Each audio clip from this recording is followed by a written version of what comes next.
The top stories: Office of the Prime Minister dismisses accusations of intentionally blocking aid to Tigray.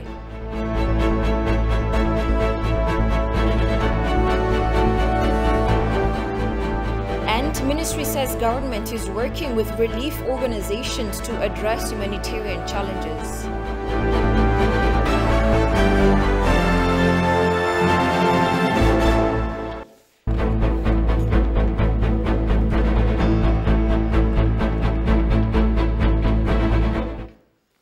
Hello and many thanks for joining us. You're watching Addis News Hour from the Ethiopian Broadcasting Corporation. With the news, I'm Tabitha John. Do stay with us. Prime Minister Abiy Ahmed has called on Ethiopians to donate blood to the members of the National Defense Force of Ethiopia. He made the call while he was donating blood to the armed forces. He has also called on Ethiopians to contribute to the National Green Legacy Initiative. Quote unquote, Ethiopia, donate blood for the armed forces. Renovate the homes of those in need. Plant your green legacy print. Double down on agriculture productivity. When we each do our part, the whole comes together, the Premier was quoted saying.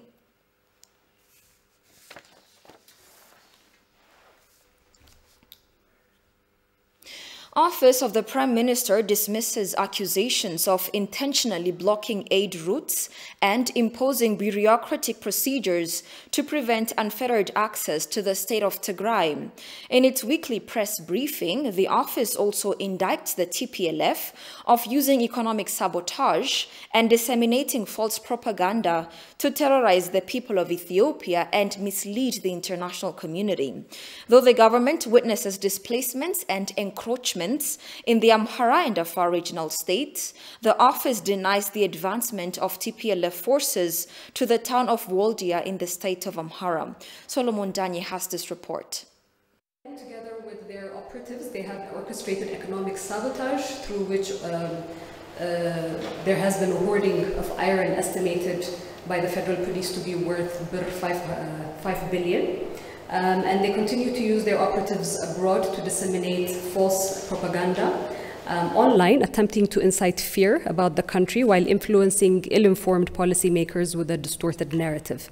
The government of Ethiopia has been accusing the TPLF of launching attacks against the Amhara and Afar states to obstruct delivery of humanitarian aid. Some international organizations and governments, on the contrary, blamed the government for forbidding unfettered access to aid organizations.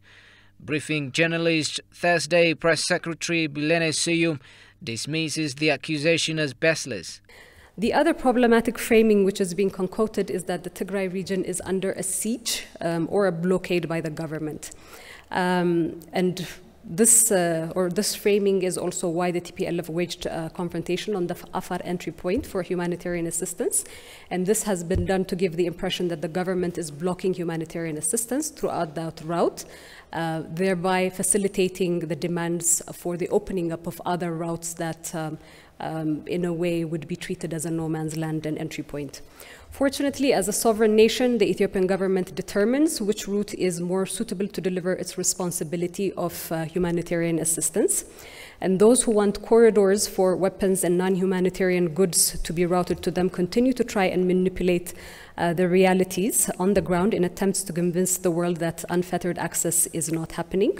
The press secretary indicts the TPLF of insurgency, but she denies reports of the TPLF forces advancing far from where they were supposed to be kept. You talk about advancements and TPLF taking hold of certain parts of the Amhara region, Waldia and whatsoever. And I think it's important here again, which I was referring to earlier on in terms of characteristics and manifestations of terrorism, because there is overt terrorism, which is provocations. You go with the gun, you terrorize people in that way, you loot properties. The other form of terrorism is the psychological terrorism, which is giving the impression that you're bigger than what you are and seeding doubts within communities to give them the impression that there is something threatening that is coming towards them. The information that I have with regards to Waldia is that there is no such threat at this point in time from the TPLF. The press secretary on her weekly briefing reproached the international media for their misuse of phrases and words of government leaders to blow things out of proportion. They have misconstrued the statements that have been made by the leadership as directed towards the people of Tigray. So words used by the leadership are being pulled out of context to fit an agenda that rings the sirens of dehumanizing rhetoric that has been referred to. And it's very clear to those that read these statements and to those that push the alarm that such statements are directed at the TPLF organization as a terrorist organization rather than the people of Tigray. So let's not also forget in this regard that both former President Obama and Vice President John Kerry have used similar terminology and phrases in the threat posed by ISIL as a terrorist organization. The press secretary pointed out that more than 300,000 people have been displaced from the states of Amhara and Afar because of continued encroachments of the TPLF.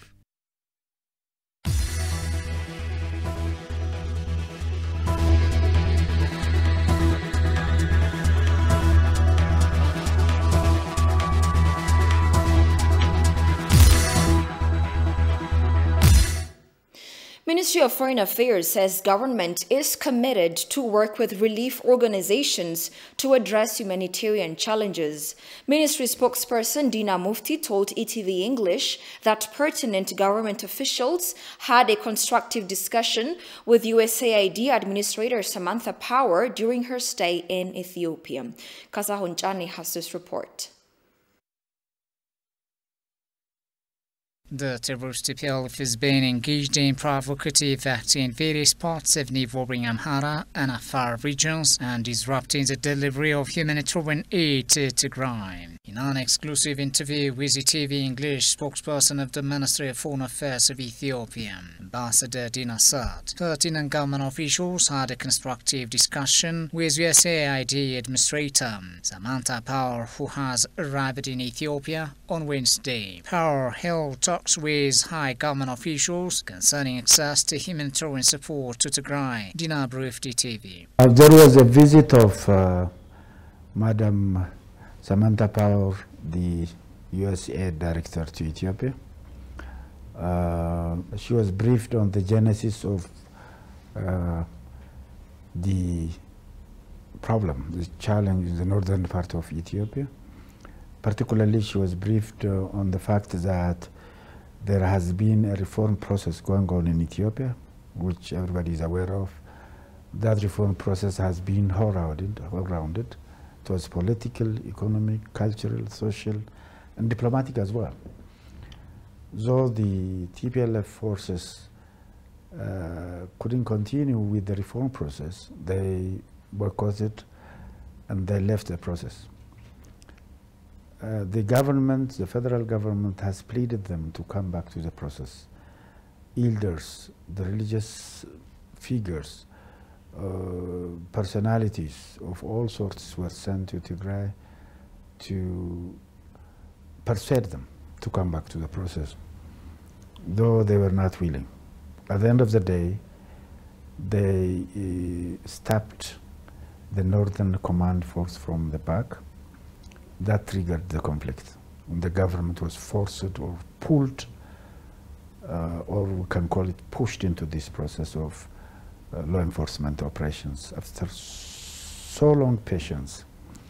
And the spokesperson of the Ministry of Foreign Affairs of Ethiopia said Samantha has been briefed on the destructive effects of the TPLF that blocked humanitarian aid and caused new displacements on the people of Afar and Amhara. She was briefed also about the unilateral humanitarian ceasefire, which the government has declared, though it was not reciprocated positively by the other side. She briefed her also on the fact that these forces have started invading the Amhara areas and the Tigray, the Afar areas as well, in violations of the ceasefire declared by the government in the interest of the people of Tigray. And still, she expressed to her the commitment of the government for the ceasefire. And though the other side is not willing, and they are into these situations. And it was a kind of active engagement. It was a kind of positive engagement by way of briefing the guest about what has happened here. And we hope and believe that she has got the right perspective of what is prevailing here.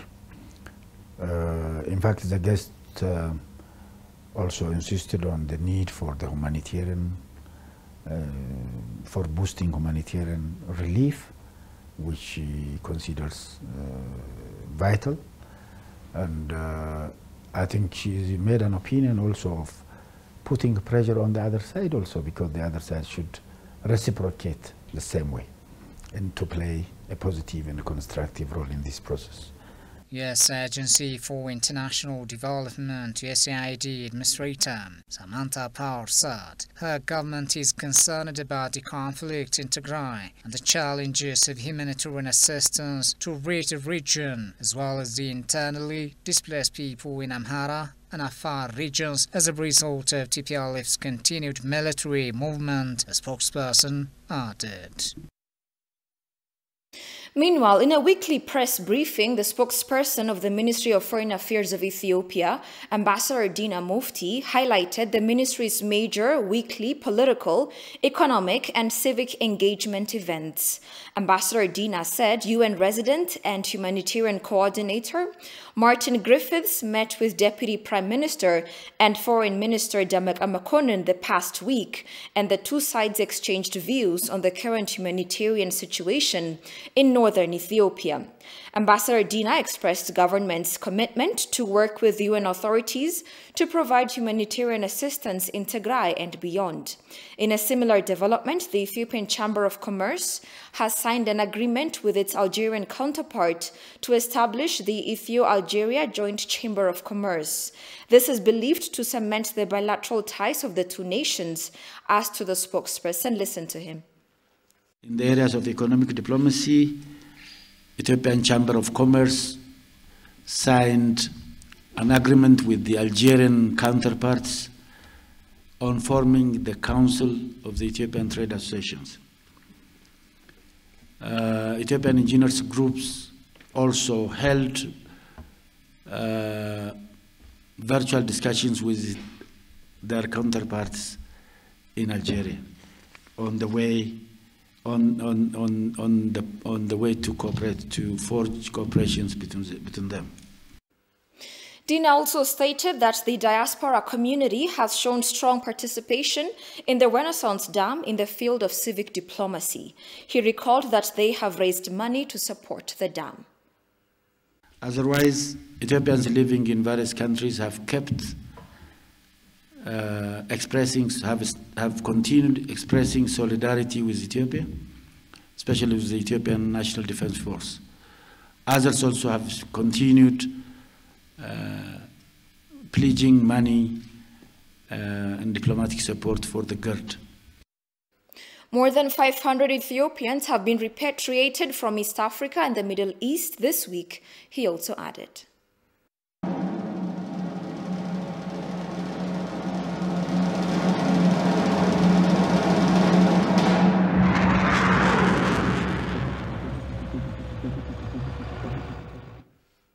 Though the Ethiopian polity has lived for thousands of years in unity and fraternity, there are erroneous comparisons being made with Yugoslavia and its breakup in the late 1980s.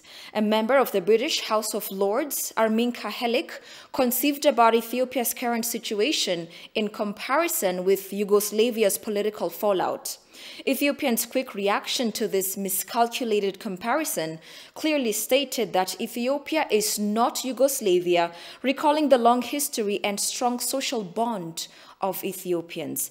Alula Taklamariam takes a deeper look into this troubling issue. In the 20th century, there existed a country in southeastern Europe called Yugoslavia.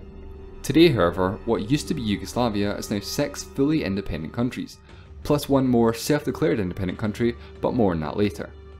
Ermenka Helik is a member of the British House of Lords and served as a special advisor to Foreign Secretary William Hague from 2010 to 2014. He recently wrote about Ethiopia's current situation in comparison with Yugoslavia's political fallout, citing Prime Minister Abiy Ahmed's remark against the TPLF clique. Ethiopian Prime Minister Abiy Ahmed recently said that his country is facing an enemy, which is a cancer for Ethiopia. Helik translated this term as dehumanizing, immediately associating it to similar languages which were a prelude to ethnic cleansing and genocide in Yugoslavia. Paralleling with Yugoslavia, he expressed his fear for the people of Ethiopia. Ethiopia is a unique state in the African context. It has existed in a coherent form for more than 2 millennia, fighting off numerous foreign invasions. Ethiopia's quick reaction to his miscalculated comparison clearly stated that Ethiopia is not Yugoslavia, recalling the long history and a strong social bond of Ethiopians. In an attempt to draw a parallel with Yugoslavia, the author has failed to understand the socio-political, historical and cultural context of the country and its people. To begin with, Ethiopia and its people are known for their cultural and religious tolerance and have lived in harmony for many centuries. There exists no enmity among the people of Ethiopia. Therefore, comparing the country's current situation with the Balkans is a complete malposition. But he argued that,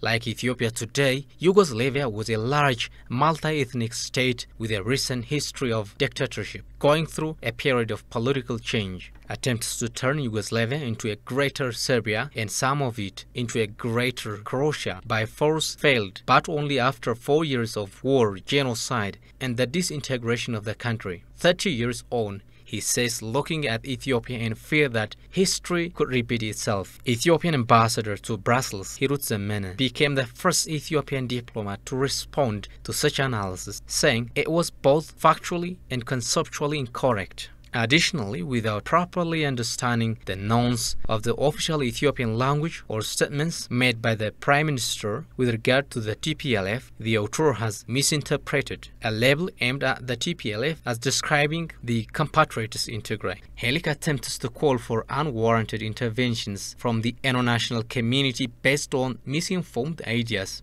The Ethiopian ambassador made it clear that no Ethiopian official has incited ill intentions against their own people at the peace portrayed. Back then, in Yugoslavia, it all began slowly, but deliberately. Politicians whipped up nationalism to drive their cares and embraced war and genocide to protect their people, the ultimate expression of that nationalism, according to him. The machinery of a federal Yugoslav state was turned against a section of the population who were deemed wrong, and the armed forces were used to kill the very people they were meant to protect. Fighting began in one region and spread to others. Atrocities fueled further atrocities. The international community, initially silent, eventually stepped in and froze the war, but only after they had proved at best incapable, at worst actively harmful throughout the preceding 4 years. Yugoslavia disintegrated into 5 nations. Today, after further conflict, the region is made up of 7 nations and it is still riven by tensions and nationalist aspirations. In his comparison with the beginning of Yugoslavia's political fallout, Helik underscored the 9-month-long fighting, displacement, and humanitarian crisis in Tigray is similar with that of Yugoslavia. Throughout the past 3 years, no government statement that referred to TPLF has failed to underscore the difference between TPLF and the people of Tigray. Yet, the miserably ill-informed member of the British House of Lords shamelessly twisted the PM's remark and stated the following. Prime Minister Abiy Ahmed drew a chilling distinction between Tigrayan Ethiopians and others in the country, describing the children of Ethiopia as wheat and his Tigrayan opponents as invasive weeds who must be uprooted in a manner that will never grow again.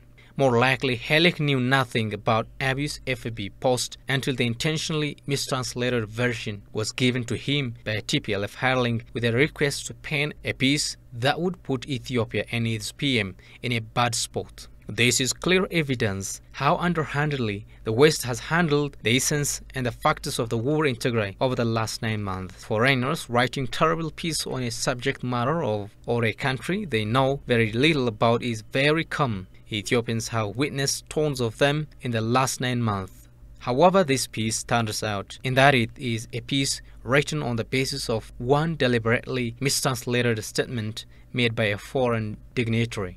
More importantly, the political, economic, and ethnic conditions that led to the breakup of Yugoslavia are very different from the situation in Ethiopia today. In fact, one can say what Ethiopia is going through today is the direct opposite of what Yugoslavia went through, beginning the early 1990s, leading up to its ultimate breakup into many states. In Yugoslavia, the inter-ethnic conflict was precipitated by one ethnic group, Serbia, taking up a disproportionate political and decision-making power. This was resented by the Croats and Slovens, who declared independence in 1991. The wars that ensued were the result of the Serbs-dominated federal government trying to keep the federation alive. And when this failed, the subsequent attempt to create Greater Serbia. In Ethiopia's case, TPLF ruled the country for 27 years, dominating all political, economic, and military power. What then happened in 2018 was the direct opposite of what happened in Yugoslavia. In 1991, in Yugoslavia, the disenfranchised group decided to leave the federation. In Ethiopia, such groups formed a front and dislodged the divider. In Yugoslavia, the politically dominant group on the eve of the federation's breakup, the Serbia Communist Party, attempted to keep the federation alive, while in Ethiopia, TPLF recoiled to its base, Tigray province, and earnestly started working on dismantling the country. The author's view of the TPLF's destabilizing character, expanding the conflict to neighboring provinces, demonstrated only an attempt to justify the acts of the TPLF as legitimate and even more so unjustifiably impose sanctions on Ethiopia. Ethiopia thus not only rejected this enormous opinion, but would also request that as a respected official of a reputed country, the author refrained from comparing incomparable situations and calling for unwarranted action. In a related story, one has to clearly look into contexts before coming to mere conclusions. The recent statements from some irresponsible bodies about Ethiopia are baseless. Ethiopians have their own peculiar characteristics marked with coexistence. For thousands of years, they have maintained living in harmony. Their strong bond is hard to break as they are already intertwined. For more on this, joining us over the phone is Surafil Getahun from Diredaba University. Thank you for your time, Surafil. Thank you. The long history and strong social bond of Ethiopia depict that Ethiopia is not as Yugoslavia. Atypical foundations are there for their respective countries.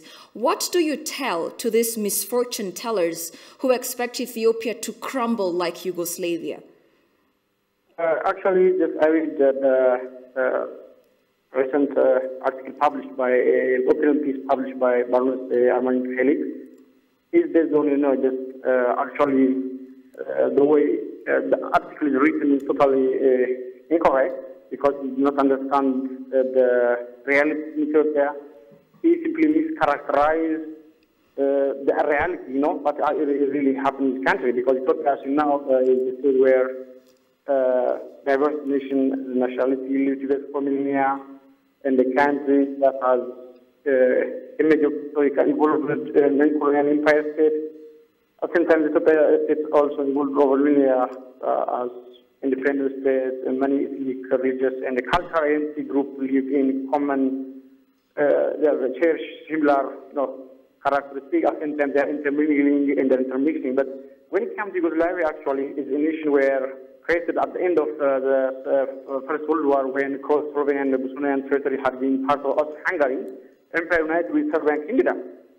The country actually broke up under Nazi occupation during the Second World War with the creation of Nazi-allied independence across the state, but was reunified again at the end of the war, when the communist-dominated party and the force of Joseph Broz Tito liberated the country.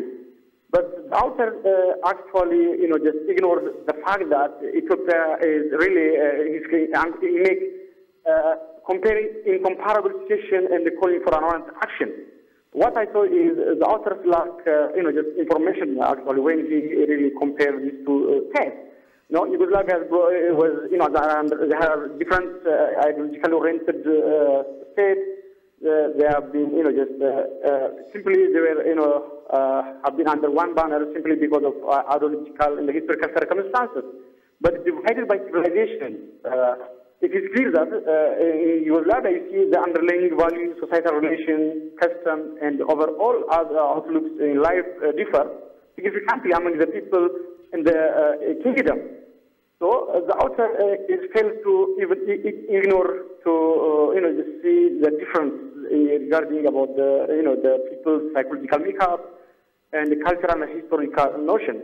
He simply mischaracterized what is happening in Yugoslavia and will happen to him. He's simply just miscalculation because he's simply fortune teller, right?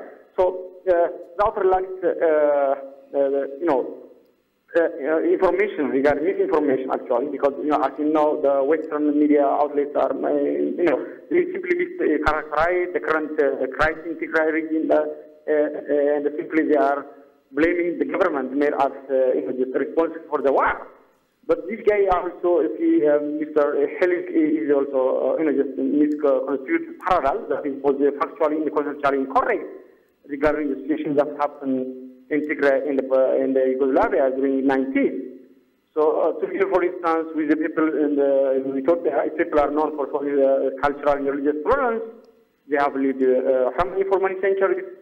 Still, they are living together, and they share just a lot of things. And the way Ethiopian state formation is followed its own distinctive and variant way, being is characterized as secular in combination of the underlying ecological and social structures.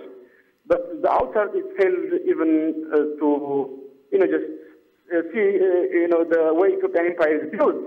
And the Ethiopian people's psychological makeup, even it doesn't have information regarding about the way Ethiopian state is formation is the current formation. Simply, it only just trace the post-TPLF constitution simply because now Ethiopia is a multi-ethnic state. Okay, so Rafael, for the sake of the time, I'll have to interrupt you and move on to my second question. Foreigners are writing rather terrible pieces on a subject matter of, or a country they know very little of.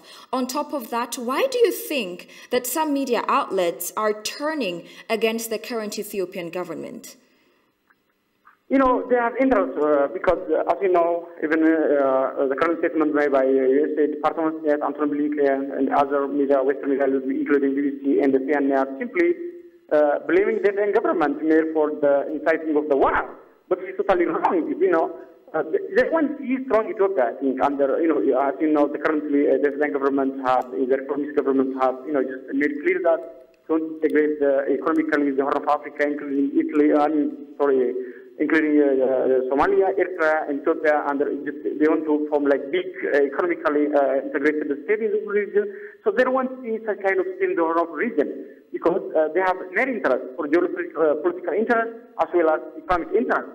So such united and strong Ethiopia will, if this is really happen, the region means so other countries in the region as well in Africa, Pan-African, because Ethiopia, as you know, that Pan-African, state with a strong motive of uniting Africans, to build the strongest united African state economically and politically. So other states will follow the similar footsteps of Ethiopia. So this Western government feels that tomorrow, if united and strong Ethiopia establishes North Africa, means they lose the dominancy in terms of ideological dominancy, in terms of geographical dominancy, because they won't see such united and strong Ethiopia. That's why they are simply mischaracterized and labeling the current regime in Ethiopia, and some of them are really, just accuse the government by human rights violation without any ground of information even. Totally, that is unacceptable. Because they are simply supporting their TPLF sympathizers, and this shows us all Ethiopians need to aware that this Western media and the government have just an agenda simply to disintegrate Ethiopia, and just like they did in Yemen, they did in just in Libya as well as in Syria.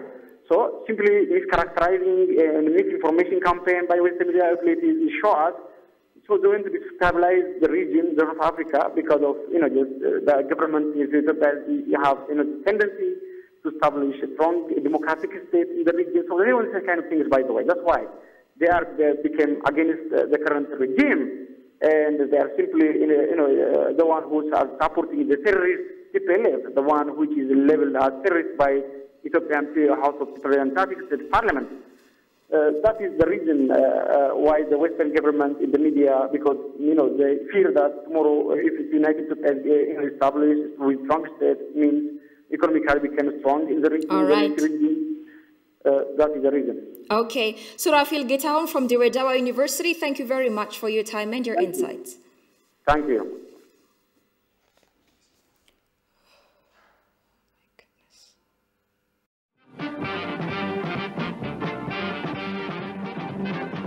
አባቶቻችንን የተረከብንሽ እናት ሀገራችን የምንወድሽ ለጅብ ይሁን እንጂ ለአሞራ ስጋችን አንቺ አትደፈሪም ይፈሳል ደማችን ተከብረሽ ኑርሽው በአባቶቻችንም እናት ኢትዮጵያ የደፈረሽው ደም አንድ ላይ ተከብረሽ ኑርሽው በአባቶቻችንም እናት ኢትዮጵያ የደፈረሽው ደም ተከብረሽ ኑርሽው በአባቶቻችንም እናት ኢትዮጵያ የደፈረሽው ደም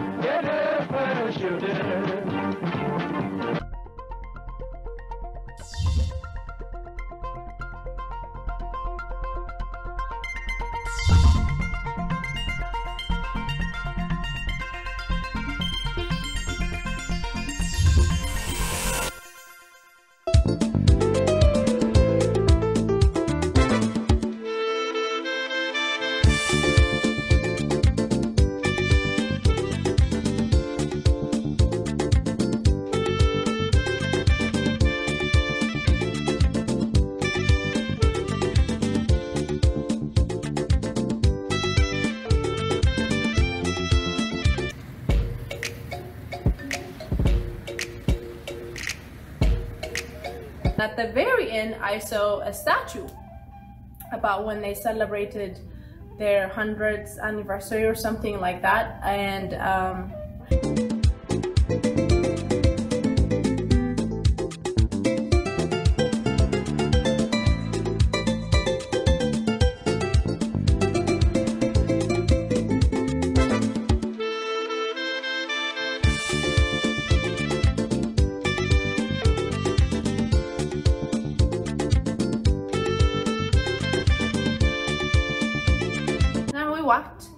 the river has two sides. One side is like painted the regional flag, and then on that side is like an Ethiopian flag. So we walked over to that side to just see, and then after that we just went to the middle of the town.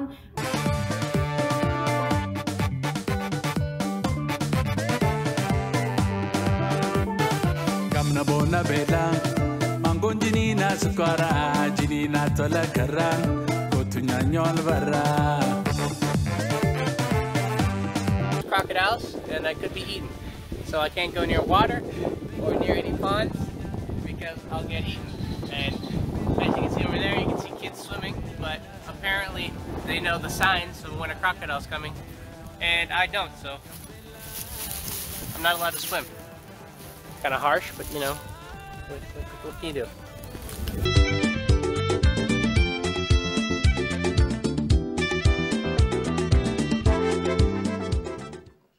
Welcome back again. Seasoned journalist Mogas Tekla-Mikhail, who passed away on the 2nd of August, has been laid to rest today in the presence of friends, family and admirers. Famous for his diligence and industriousness, the deceased greatly contributed to the formation of the English department at the National Ethiopian Television, ETV. Goshu Meliso has this report. Moges Tekle Mikael was born in 1935 from his father Tekle Mikael Tamanu and mother Amatasyon Tekle Haymanot in Tigray region. He attended basic adult education in Adwa Nigsta Saba School. Then he came to Addis Ababa and attended his primary education at Ntoto Makana Jesus School and his high school at the then Kotabe Haile Selassie First School with high score. Joining the former Haile Selassie University or the current Addis Ababa University, Moges also got his first degree in political science and international relationship. Upon his keen interest for education, Moges then went to the United States, earning a master's degree in journalism from Columbia University in 1964. He started his first duty at the then Ministry of Information, where he contributed greatly to the establishment of the English department at the Ethiopian television. The late Moges then served as director, chief editor and head of press agency at Ethiopian television and radio, as it was called then. He also served in various government positions diligently and industriously, assuming various responsibilities at the Foreign Affairs Ministry and Policy Institute and Research. The late Moges has been laid to rest Thursday in the presence of friends, family and admirers at Addis Ababa Eka Mikael Church. At the funeral event, his family told ETV how loyal, kind and humble he used to be. My father was one of those modern guys that loved his country so dearly. Even after he went to Columbia to study journalism, first and foremost what he wanted to do was bring that education and that knowledge and that experience to this country, and to continue on the legacy of our forefathers and getting Ethiopia to be on the map at a bigger scale. He was a very quiet man, loving man, wanted peace for everybody. He was a great man. He was indescribably great man. He was training diplomats, giving acquaintance to the diplomats that Ethiopia, how diplomatically can defend itself. He was so always concerned with the foreign policy. Up to his days, he was living here. That's all. Moges was a special, my brother, Moges was a special person. We're all sorry, I say, and I particularly am touched with Moges, was because he was my brother, not only my brother, but he was my father. Because he's the one who made this whole society. So for Ethiopia, he was an indispensable person. Anyway, death has snatched him from us. Moges passed away on August 2, 2021 at the age of 86 after receiving medical treatments in the country. He is now survived by his son and 3 daughters. Ethiopia and Djibouti reaffirm commitment for seamless transportation of wheat to northern parts of Ethiopia. Ethiopian ambassador to Djibouti, Birhanu Tsagay, paid a visit to Durale Multipurpose Port of Djibouti and conferred with the port deputy chief operating officer, Mr. Idris Duhur, earlier on Thursday. During the visit, Mr. Idris noted that the port offers the utmost care to avoid any hiccups during dispatches of wheat being transported by the World Food Programme to the northern part of the country. The ambassador, along with diplomat and the deputy chief operating officer of the port, have witnessed trucks loading with wheat, which were stored in the silo warehouse. The ambassador has also spoken to the truck drivers at the port and received confirmations that they had encountered no problems and were receiving efficient service.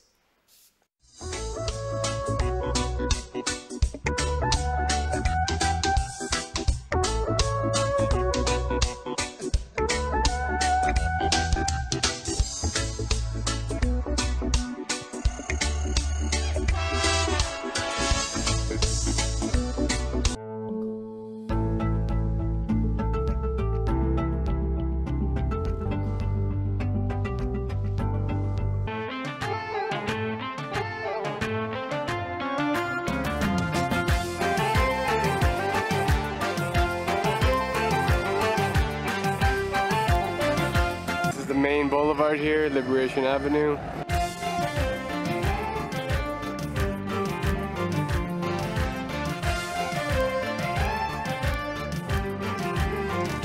We are in the main avenue, the Haranet Avenue. We are in front of the cathedral that was built in the 1930s. Also this avenue, in the old days, back in the 50s, it had more traffic lights than Rome.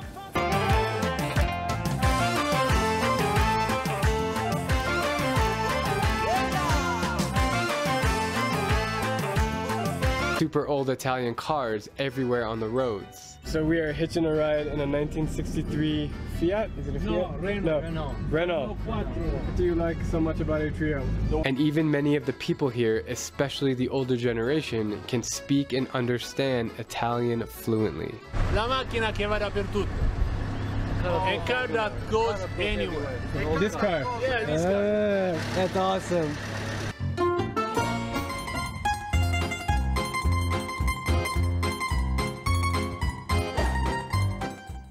And finally, Kenya has begun its first ever national wildlife census. The census takes to the air after launching on May 7, 2021. The census is conducted through a partnership with the Ministry of Tourism and Wildlife, the Kenya Wildlife Service, and the newly created Wildlife Research and Training Institute.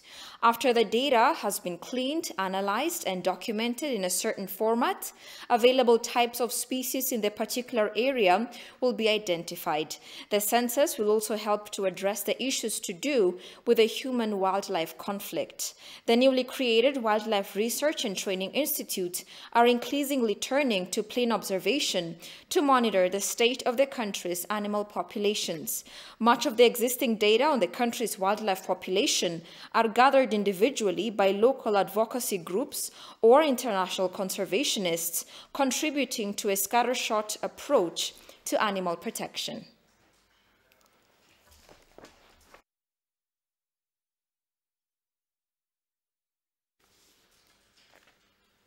You're watching Addis News Hour. A quick reminder of today's headlines.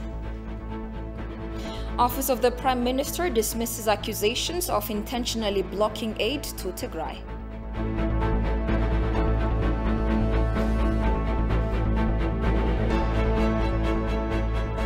And ministry says government is working with relief organizations to address humanitarian